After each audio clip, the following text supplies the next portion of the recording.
Capítulo 22. Novo Correio Coruja. Harry! Hermione estava puxando a manga do garoto, com os olhos no seu próprio relógio. Temos exatamente 10 minutos para voltar à ala hospitalar sem que ninguém nos veja, antes que Dumbledore tranque a porta. Ok, disse Harry, parando de contemplar o céu. Vamos. Os dois saíram pela porta às costas deles e desceram uma escada de pedra circular muito estreita. Quando chegaram embaixo, ouviram vozes. Colaram o corpo contra a parede e escutaram. Pareciam as vozes de Fudge e Snape. Os dois caminhavam depressa pelo corredor no qual terminava a escada. Só espero que Dumbledore não crie dificuldades, dizia Snape. O beijo será executado imediatamente. Assim que McNair voltar com os Dementadores. Todo esse caso Black tem sido muitíssimo constrangedor. Nem posso lhe dizer como estou ansioso para informar ao Profeta Diário que finalmente o capturamos. Acho provável que queiram entrevistá-lo, Snape. E quando Harry tiver voltado ao normal, espero que se disponha a contar ao Profeta exatamente como foi que você o salvou. Harry cerrou os dentes. Viu de relance o sorriso presunçoso de Snape quando o professor e Fudge passaram pelo lugar em que ele e Hermione estavam escondidos. O eco dos passos dos homens foi se distanciando. Os dois garotos esperaram alguns minutos para ter certeza de que tinham realmente ido embora, então começaram a correr na direção oposta. Desceram uma escada, depois outra, correram por um corredor, então ouviram uma risada escandalosa à frente. Pirraça! Murmurou Harry agarrando o pulso de Hermione. Aqui! Eles se precipitaram para dentro de uma sala de aula à esquerda na hora H. Ao que parecia, Pirraça vinha saltitando pelo corredor apregoando bom humor, rindo de se acabar. Ah, ele é horrível! Sussurrou Hermione, o ouvido encostado à porta. Aposto como está nessa excitação toda, porque os Dementadores vão liquidar Sirius. Ela tornou a consultar o relógio. 3 minutos, Harry. Os garotos aguardaram a voz satisfeita de Pirraça sumir ao longe. Então abandonaram a sala e desataram a correr. Hermione, que é que vai acontecer se não conseguirmos voltar antes de Dumbledore trancar a porta? Ofegou Harry. Nem quero pensar. Gemeu Hermione, verificando novamente o relógio. 1 minuto. Os dois tinham chegado ao fim do corredor em que ficava a entrada para a ala hospitalar. Ok, estou ouvindo Dumbledore, disse Hermione, tensa. Vamos, Harry. Saíram sorrateiramente pelo corredor. A porta da enfermaria se abriu. Apareceram as costas de Dumbledore. Vou trancá-los. Os garotos o ouviram dizer. Faltam 5 minutos para a meia-noite, senhorita Granger. 3 voltas devem bastar. Boa sorte. Dumbledore recuou para fora da enfermaria, fechou a porta e puxou a varinha para trancá-la magicamente. Em pânico, Harry e Hermione correram ao seu encontro. Dumbledore ergueu os olhos e apareceu um largo sorriso sob seus compridos bigodes prateados. Então? Perguntou ele baixinho. Conseguimos, disse Harry ofegante. Sirius já foi, montado em bicuço. Dumbledore sorriu radiante para os garotos. Muito bem. Acho que... Ele escutou atentamente para verificar se havia algum ruído no interior da ala hospitalar. Acho que vocês também já foram.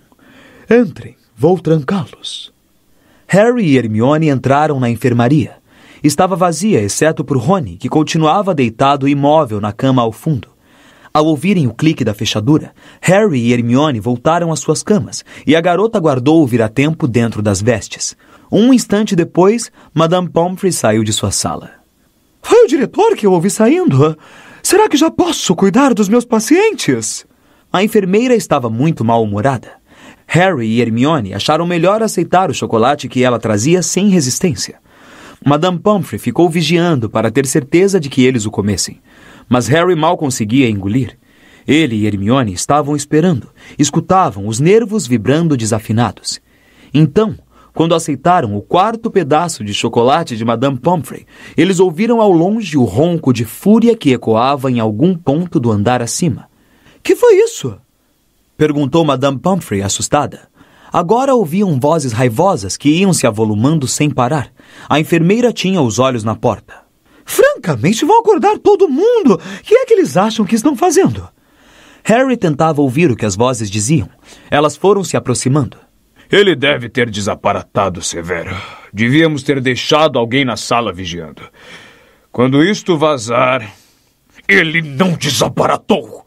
Vociferou Snape, agora muito próximo. Não se pode aparatar nem desaparatar dentro deste castelo. Isto tem dedo do Potter. Severo, seja razoável. Harry está trancado. Pam! A porta da ala hospitalar se escancarou. Fudge, Snape e Dumbledore entraram na enfermaria. Somente o diretor parecia calmo. De fato, parecia que estava se divertindo. Fudge tinha uma expressão zangada, mas Snape estava fora de si. Desembuche, Potter! Berrou ele. Que foi que você fez? Professor Snape! Protestou esganiçada a Madame Pomfrey. Controle-se! Olha aqui, Snape, seja razoável. Ponderou Fudge. A porta esteve trancada, acabamos de constatar. Eles ajudaram Black a escapar, eu sei! Berrou Snape, apontando para Harry e Hermione. Seu rosto estava contorcido, voava cuspe de sua boca. Acalme-se, homem! Ordenou Fudge. Você está falando disparates. O senhor não conhece Potter! Berrou Snape em falsete. Foi ele! Eu sei que foi ele que fez isso! Chega, Severo, disse Dumbledore em voz baixa. Pense no que está dizendo. A porta esteve trancada desde que deixei a enfermaria 10 minutos atrás. Madame Pomfrey, esses garotos saíram da cama? Claro que não, respondeu Madame Pomfrey com eficiência. Eu os teria ouvido. Aí está, Severo, disse Dumbledore calmamente. A não ser que você esteja sugerindo que Harry e Hermione sejam capazes de estar em 2 lugares ao mesmo tempo, receio que não haja sentido em continuar a perturbá-los. Snape ficou parado ali, procurando, olhando de Fudge, que parecia extremamente chocado com o procedimento do professor, para Dumbledore, cujos olhos cintilavam por trás dos óculos. Snape deu meia volta, as vestes rodopiando para trás, e saiu enfurecido da enfermaria. O homem parece que é bem desequilibrado, disse Fudge, acompanhando-o com um olhar. Eu me precaveria se fosse você, Dumbledore. Ah, ele não é desequilibrado, disse Dumbledore em voz baixa. Apenas sofreu um grave desapontamento. Ele não é o único, bufou Fudge. O profeta diário vai ter um grande dia. Tivemos Black encurralado e ele nos escapa entre os dedos outra vez. Só falta agora a história da fuga do hipogrifo vazar para eu virar motivo de pilhérias. Bom, é melhor eu ir notificar o ministério. E os dementadores? Disse Dumbledore. Serão retirados da escola, eu espero. Ah, claro, eles terão que se retirar, disse Fudge, passando os dedos distraidamente pelos cabelos. Nunca sonhei que tentariam executar o beijo em um garoto inocente. Completamente descontrolados. Não, mandarei despachá-los de volta a Azkaban ainda hoje à noite. Talvez devêssemos estudar a colocação de dragões à entrada da escola. Hagrid iria gostar, disse Dumbledore, sorrindo para Harry e Hermione. Quando o diretor e Fudge iam saindo do quarto, Madame Pomfrey correu até a porta e tornou a trancá-la. E, resmungando aborrecida, voltou à sua salinha. Ouviu-se um gemido baixo na outra ponta da enfermaria. Rony acordara. Eles o viram sentar-se, esfregar a cabeça e olhar para todos os lados. Que aconteceu? Gemeu ele. Harry?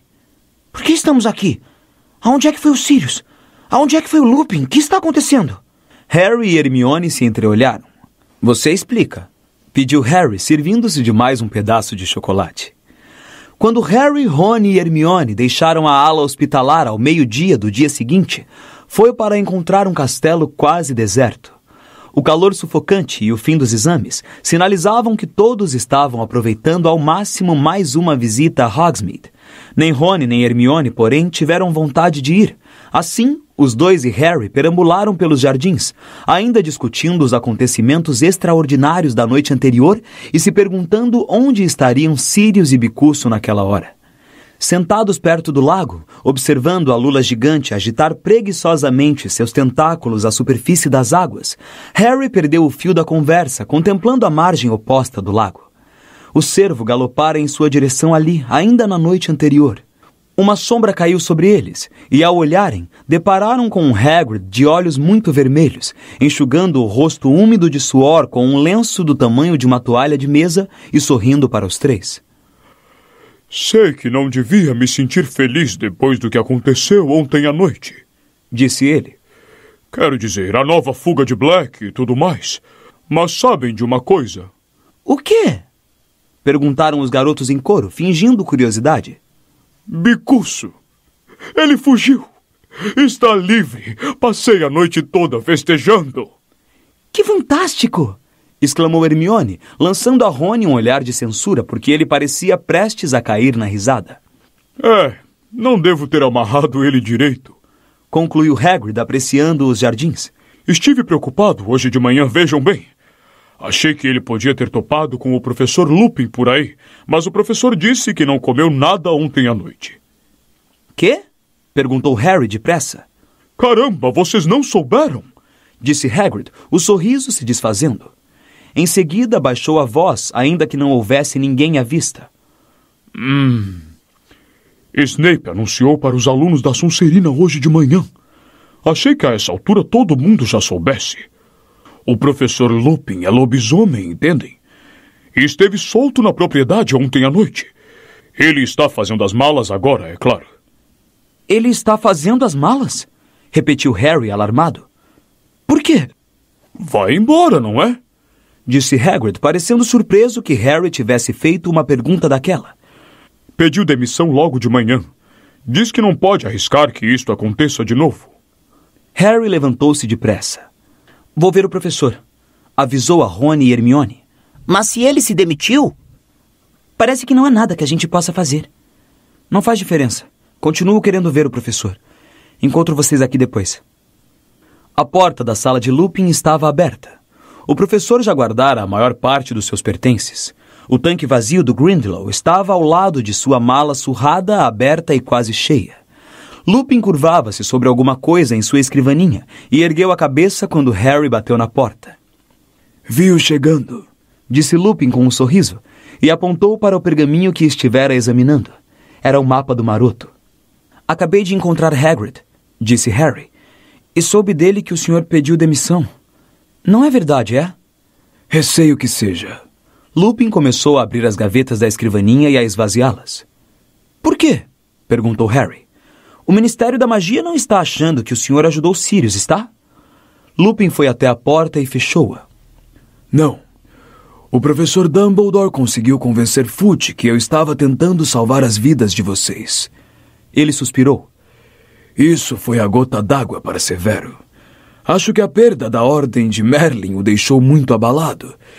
Então ele...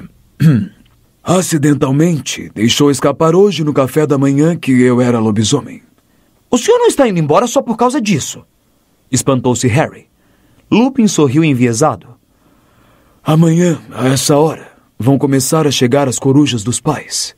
Eles não vão querer um lobisomem ensinando a seus filhos, Harry. E depois de ontem à noite eu entendo. Eu poderia ter mordido um de vocês. Isto não pode voltar a acontecer nunca mais. O senhor é o melhor professor de defesa contra as artes das trevas que já tivemos, disse Harry. Não vá embora. Lupin sacudiu a cabeça e ficou calado. Continuou a esvaziar as gavetas. Então, enquanto Harry tentava pensar em um bom argumento para convencê-lo a ficar, Lupin falou. Pelo que o diretor me contou hoje de manhã, vocês salvaram muitas vidas ontem à noite, Harry. Se eu tenho orgulho de alguma coisa que fiz este ano, foi o muito que você aprendeu comigo. Me conte sobre o seu patrono. Como é que o senhor soube? Perguntou Harry, espantado. Que mais poderia ter afugentado os dementadores? Harry contou a Lupin o que acontecera. Quando terminou, o professor voltara a sorrir. Seu pai se transformava sempre em cervo. Você acertou. É por isso que o chamávamos de Pontas. Lupin jogou seus últimos livros em uma caixa, fechou as gavetas da escrivaninha e virou-se para fitar Harry. Tome, trouxe isto da Casa dos Gritos ontem à noite. Disse, devolvendo a Harry a capa da invisibilidade. E... Ele hesitou e em seguida devolveu o mapa do Maroto também. Não sou mais seu professor, por isso não me sinto culpado por lhe devolver isso também. Não serve para mim e me arrisco a dizer que você, Rony e Hermione vão encontrar utilidade para o mapa. Harry recebeu o mapa e sorriu. O senhor me disse que aluado, rabicho, almofadinhas e pontas queriam me atrair para fora da escola. O senhor disse que eles teriam achado graça. E teríamos, respondeu Lupin, abaixando-se para fechar a mala. Não tenho dúvida em afirmar que Tiago teria ficado muitíssimo desapontado se o filho dele jamais descobrisse as passagens secretas para fora do castelo. Ouviu-se uma batida na porta. Harry guardou apressadamente o mapa do maroto e a capa da invisibilidade no bolso. Era o professor Dumbledore. Ele não pareceu surpreso de encontrar Harry ali. O seu coche já está no portão, Remo, anunciou ele. Obrigado, diretor. Lupin apanhou sua velha mala e o tanque vazio do Grindylow. Bom, adeus, Harry, disse sorrindo. Foi realmente um prazer ser seu professor. Tenho certeza de que voltaremos a nos encontrar. Diretor, não precisa me acompanhar até o portão. Posso me arranjar. Harry teve a impressão de que Lupin queria sair o mais rápido possível. Adeus então, Remo, disse Dumbledore sério. Lupin empurrou ligeiramente o tanque do Grindylow para poder apertar a mão de Dumbledore. Então, com um último aceno para Harry e um breve sorriso, Lupin saiu da sala. Harry se sentou na cadeira desocupada, olhando tristemente para o chão. Ouviu a porta se fechar e ergueu a cabeça. Dumbledore continuava na sala. Por que tão infeliz, Harry? Perguntou em voz baixa. Você deveria estar se sentindo muito orgulhoso depois do que fez a noite passada. Não fez nenhuma diferença, disse Harry com amargura. Pettigrew conseguiu fugir. Não fez nenhuma diferença? Repetiu Dumbledore baixinho. Fez toda a diferença do mundo, Harry. Você ajudou a desvendar a verdade. Salvou um homem inocente de um destino terrível. Terrível. A palavra despertou uma lembrança na cabeça de Harry, maior e mais terrível que nunca. A predição da professora Trelawney. Professor Dumbledore, ontem, quando eu estava fazendo o exame de adivinhação, a professora Trelawney ficou muito estranha. Verdade? Disse o diretor. Mais estranha do que de costume, você quer dizer? É. A voz dela engrossou e os olhos giraram e ela falou que o servo de Voldemort ia se juntar a ele antes da meia-noite. Disse que o servo ia ajudá-lo a voltar ao poder. Harry ergueu os olhos para Dumbledore. Então ela meio que voltou ao normal, mas não conseguiu se lembrar de nada que tinha falado. Ela estava fazendo uma predição de verdade? Dumbledore pareceu levemente impressionado. Sabe, Harry, acho que talvez estivesse, disse pensativo. Quem teria imaginado? Isso eleva para 2 o total de predições verdadeiras que ela já fez. Eu devia dar à professora um aumento de salário. Mas Harry olhou perplexo para o diretor. Como é que Dumbledore podia ouvir uma notícia dessas com tanta calma? Mas eu impedi Sirius e o professor Lupin de matarem Pettigrew. Assim vai ser minha culpa se Voldemort voltar. Não vai, não, disse Dumbledore em voz baixa. A sua experiência com o vira-tempo não lhe ensinou nada, Harry.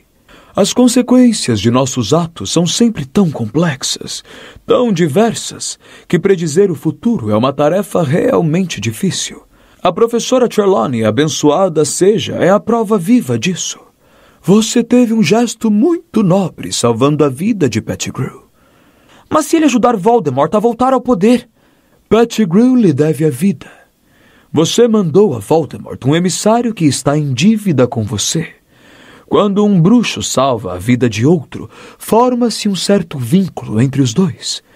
E estarei muito enganado se Voldemort aceitar um servo em dívida com Harry Potter. Eu não quero ter nenhum vínculo com Pettigrew, exclamou Harry. Ele traiu os meus pais. Assim é a magia, no que ela tem de mais profundo e impenetrável, Harry. Mas confie em mim. Quem sabe um dia você se alegrará por ter salvado a vida de Pettigrew. Harry não conseguiu imaginar quando seria isso. Dumbledore parecia ter adivinhado o que o garoto estava pensando. Conheci seu pai muito bem, tanto em Hogwarts quanto depois, Harry, disse o diretor com carinho. Tiago teria salvado Pettigrew também, tenho certeza. Harry olhou para o diretor. Dumbledore não riria, podia lhe contar. Ontem à noite, eu pensei que tinha sido o meu pai que tinha conjurado o meu patrono. Quero dizer, pensei que estava vendo ele quando me vi atravessando o lago. Um engano normal, disse Dumbledore gentilmente. Imagino que já esteja cansado de ouvir dizer, mas você é extraordinariamente parecido com Tiago, exceto nos olhos. Você tem os olhos de sua mãe.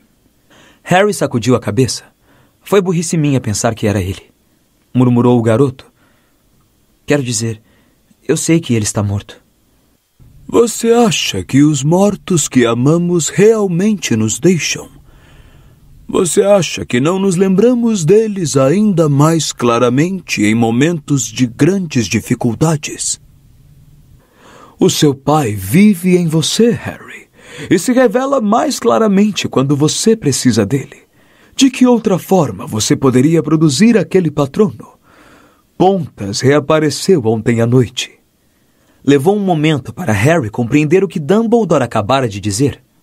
Ontem à noite Sirius me contou como eles se tornaram animagos, disse o diretor sorrindo. Uma realização fantástica. E não é menos fantástico que tenham ocultado isso de mim. Então me lembrei da forma muito incomum que o seu patrono assumiu quando investiu contra o Sr. Malfoy na partida de quadribol contra Corvinal. Sabe, Harry, de certa forma, você realmente viu o seu pai ontem à noite. Você o encontrou dentro de si mesmo. E Dumbledore saiu da sala, deixando Harry com seus pensamentos muito confusos. Ninguém em Hogwarts sabia a verdade do que acontecera na noite em que Sirius, Bicuço e Pettigrew desapareceram, exceto Harry, Rony, Hermione e o professor Dumbledore. À medida que o trimestre foi chegando ao fim, Harry ouviu muitas teorias diferentes sobre o que realmente acontecera, mas nenhuma delas sequer se aproximava da verdadeira. Malfoy estava enfurecido com a fuga de Bicuço. Acreditava que Hagrid encontrara um jeito de contrabandear o hipogrifo para um lugar seguro, e parecia indignado que ele e o pai tivessem sido enganados por um guarda-caça. Entre mentes, Percy Weasley tinha muito a dizer sobre a fuga de Sirius. Se eu conseguir entrar para o Ministério, apresentarei várias propostas sobre a execução das leis da magia, disse ele à única pessoa que queria escutá-lo, sua namoradinha Penélope. Embora o tempo estivesse perfeito, embora a atmosfera estivesse tão animada, embora ele soubesse que tinham realizado quase o impossível ao ajudar Sirius a continuar livre, Harry jamais chegara tão desanimado a um final de ano letivo. Com certeza não era o único aluno que lamentava a partida do professor Lupin. A turma inteira de defesa contra as artes das trevas amargara a demissão do professor. Quem será que vão nos dar no ano que vem? Perguntou Seamus Finnegan, deprimido. Quem sabe um vampiro? Sugeriu Dino Thomas, esperançoso. Não era apenas a partida do professor Lupin que estava pesando na cabeça de Harry. Ele não podia deixar de pensar, e muito, na predição da professora Sibylla Trelawney. Ficava imaginando onde estaria Pettigrew, se já teria procurado guarida com Voldemort. Mas o que mais deprimia o ânimo de Harry era a perspectiva de regressar à casa dos Dursley. Durante talvez meia hora, uma gloriosa meia hora, acreditara que iria passar a morar com Sirius, o melhor amigo dos seus pais. Seria a segunda melhor coisa do mundo depois de ter o seu pai de volta. E ainda que não ter notícias de Sirius Black fosse decididamente uma boa notícia, pois significava que ele conseguira se esconder com sucesso, Harry não podia deixar de se entristecer quando pensava no lar que poderia ter tido e na circunstância de isso ter se tornado impossível. Os resultados dos exames foram divulgados no último dia do ano letivo. Harry, Rony e Hermione tinham passado em todas as matérias. Harry se admirou de ter se dado bem em poções. Suspeitava, muito perspicazmente, que Dumbledore talvez tivesse interferido para impedir Snape de reprová-lo de propósito. O comportamento de Snape com relação a Harry na última semana tinha sido alarmante. O garoto não teria achado possível que a aversão do professor por ele pudesse aumentar, mas sem dúvida isto acontecera. Um músculo tremia incomodamente no canto da boca fina de Snape toda vez que ele olhava para Harry, e o bruxo flexionava os dedos todo o tempo, como se eles comichassem para apertar o pescoço de Harry. Percy conseguira excelentes notas nos exames de NIEMS. Fred e George passaram raspando nos exames para obter seus nomes. Entre mentes, a Casa da Grifinória, em grande parte graças ao seu espetacular desempenho na conquista da taça de quadribol, ganhara o campeonato das casas pelo 3º ano consecutivo. Isto significou que a festa de encerramento do ano letivo se realizou em meio a decorações vermelhas e douradas, e que na comemoração geral, a mesa da Grifinória foi a mais barulhenta do salão. Até Harry, enquanto comia, bebia, conversava e ria com todos, conseguira esquecer a viagem de regresso à casa dos Dursley no dia seguinte. Quando o expresso de Hogwarts deixou a estação na manhã seguinte, Hermione comunicou a Harry e a Rony uma notícia surpreendente. Fui ver a professora McGonagall hoje de manhã, pouco antes do café. Resolvi abandonar estudos dos trouxas. Mas você passou na prova com 320%! Exclamou Rony. Eu sei, suspirou Hermione. Mas não vou poder viver outro ano igual a este. Aquele vira-tempo estava me levando à loucura. Eu o devolvi. Sem estudos dos trouxas e adivinhação, vou poder ter um horário normal outra vez. Ainda não consigo acreditar que você não tenha nos contado. Pensávamos que éramos seus amigos. Prometi que não contaria a ninguém, disse Hermione com severidade. Ela se virou para olhar para Harry, que observava Hogwarts desaparecer de vista por trás de um morro. 2 meses inteiros até poder revê-la. Ah, se anima, Harry, disse Hermione, triste. Eu estou bem, se apressou o garoto a dizer. Estou só pensando nas férias. Eu também tenho pensado nelas, disse Rony. Harry, você tem que vir ficar conosco. Vou combinar com mamãe e papai e depois te ligo. Agora já sei usar um teletone. Um telefone, Rony, corrigiu o Hermione. Sinceramente, você é quem devia fazer estudos dos trouxas no ano que vem. Rony fingiu que não tinha ouvido o comentário. Vai haver a Copa Mundial de Quadribol agora no verão. O que é que você acha, Harry? Vem ficar com a gente e aí podemos assistir aos jogos. Papai geralmente arranja entradas no ministério. Esta proposta teve o efeito de animar Harry bastante. Aposto que os Dursley iriam gostar que eu fosse. Principalmente depois do que fiz com a tia Guida. Sentindo-se bem mais alegre, Harry jogou várias partidas de snap explosivo com Rony e Hermione. E quando a bruxa com a carrocinha de lanches chegou, ele comprou uma enorme refeição, mas nada que tivesse chocolate. Mas a tarde já ia avançada quando aconteceu a coisa que o deixou realmente feliz. Harry! Chamou Hermione de repente, espiando por cima do seu ombro. Que é essa coisa do lado de fora da sua janela? Harry se virou para olhar. Havia uma coisa muito pequena e cinzenta que aparecia e desaparecia de vista do lado de fora da janela.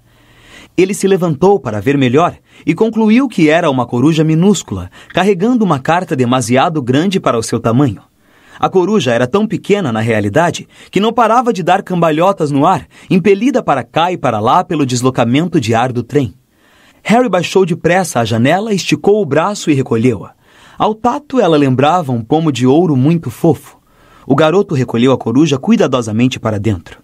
A ave deixou cair a carta no banco e começou a voar pela cabine dos garotos, aparentemente muito satisfeita consigo mesma por ter se desincumbido de sua tarefa.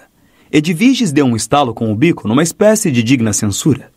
Bichento se aprumou no assento, acompanhando a coruja com seus enormes olhos amarelos. Rony, reparando nisso, segurou a coruja para protegê-la do perigo iminente. Harry apanhou a carta. Vinha endereçada a ele. O garoto abriu a carta e gritou. É do Sirius! Quê? Exclamaram Rony e Hermione excitados. Leia em voz alta. Caro Harry, espero que esta o encontre antes de você chegar à casa dos seus tios. Não sei se eles estão acostumados com correios coruja. Bicuço e eu estamos escondidos. Não vou lhe dizer onde, caso esta coruja caia em mãos indesejáveis. Tenho minhas dúvidas se ela é confiável, mas foi a melhor que consegui encontrar e ela me pareceu ansiosa para se encarregar da entrega. Acredito que os dementadores ainda estejam me procurando, mas eles não têm a menor esperança de me encontrar aqui. Estou planejando deixar os trouxas me verem em breve, muito longe de Hogwarts, de modo que a segurança sobre o castelo seja relaxada. Há uma coisa que não cheguei a lhe dizer durante o nosso breve encontro. Fui eu que lhe mandei a Firebolt. Ahá! Exclamou Hermione triunfante. Estão vendo? Eu disse a vocês que tinha sido ele. Mas ele não tinha enfeitiçado a vassoura, tinha? Retrucou Rony. Ai! A corujinha, agora piando feliz em sua mão, bicara-lhe um dedo, no que parecia ser uma demonstração de carinho. Bichento levou a ordem de compra à agência Coruja para mim. Usei o seu nome, mas mandei sacarem o ouro do meu cofre em Gringotts. Por favor, Considere a vassoura o equivalente a 13 anos de presentes do seu padrinho. Gostaria também de me desculpar pelo susto que lhe dei aquela noite, no ano passado, quando você abandonou a casa do seu tio. Minha esperança era apenas dar uma olhada em você antes de iniciar viagem para o norte, mas acho que minha aparição o assustou. Estou anexando outro presente para você e acho que ele tornará o seu próximo ano em Hogwarts mais prazeroso. Se algum dia precisar de mim, mande me dizer. Sua coruja me encontrará. Escreverei novamente em breve. Sirius. Harry espiou ansioso dentro do envelope. Havia outro pedaço de pergaminho. Examinou-o depressa e se sentiu inesperadamente aquecido e satisfeito, como se tivesse bebido uma garrafa de cerveja amanteigada quente de um gole só. Pela presente, eu, Sirius Black, padrinho de Harry Potter, dou-lhe permissão para visitar Hogsmeade nos fins de semana. Dumbledore vai aceitar esta autorização! Exclamou Harry alegremente. O garoto tornou a olhar para a carta de Sirius. Espera aí, tem um PS. Achei que o seu amigo Rony talvez quisesse ficar com a coruja, pois é minha culpa que ele não tenha mais um rato. Os olhos de Rony se arregalaram. A corujinha continuava a piar agitada. Ficar com a coruja? Perguntou o garoto hesitante. Ele mirou a ave um momento. Depois, para grande surpresa de Harry e Hermione, ofereceu-a para Bichento cheirar. Qual é a sua avaliação? Perguntou Rony ao gato. Isto é decididamente uma coruja? Bichento ronronou. Para mim é o suficiente, disse Rony feliz. É minha. Harry leu e releu a carta de Sirius até a estação de King's Cross e continuava a apertá-la na mão quando ele, Rony e Hermione passaram a barreira da plataforma 9:30. Harry localizou o tio Walter imediatamente. Estava parado a uma boa distância do Sr. e da Sra. Weasley, espiando-os desconfiado. E quando a Sra. Weasley abraçou Harry, as piores suspeitas do tio a respeito do casal pareceram se confirmar. Eu ligo para falar da Copa Mundial, gritou Rony para Harry, quando o amigo acenou um adeus para ele e Hermione, e saiu empurrando o carrinho com sua mala e a gaiola de Edviges em direção ao tio, que o cumprimentou da maneira habitual. Que é isso? Rosnou, olhando para o envelope que Harry ainda segurava na mão. Se é outro formulário para eu assinar, pode tirar o cavalinho. Não é não, respondeu Harry alegremente. É uma carta do meu padrinho. Padrinho? Engrolou o tio Walter. Você não tem padrinho? Tenho sim, respondeu Harry animado. Era o melhor amigo da minha mãe e do meu pai. E é um assassino condenado, mas fugiu da prisão dos bruxos e está foragido. Mas ele gosta de manter contato comigo, saber das minhas notícias, verificar se estou feliz. E abrindo um largo sorriso ao ver a cara de horror do tio Walter, Harry rumou para a saída da estação, Edviges chocalhando à frente, para o que prometia ser um verão muito melhor do que o anterior.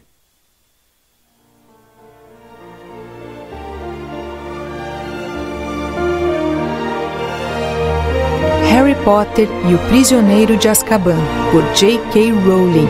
Foi lido por Ícaro Silva. Livro traduzido do inglês por Lia Wyler. Narração dirigida por Lena Horne. Direitos autorais do texto, J.K. Rowling, 1999. Direitos autorais da tradução, Editora Rocco Limitada, 2000.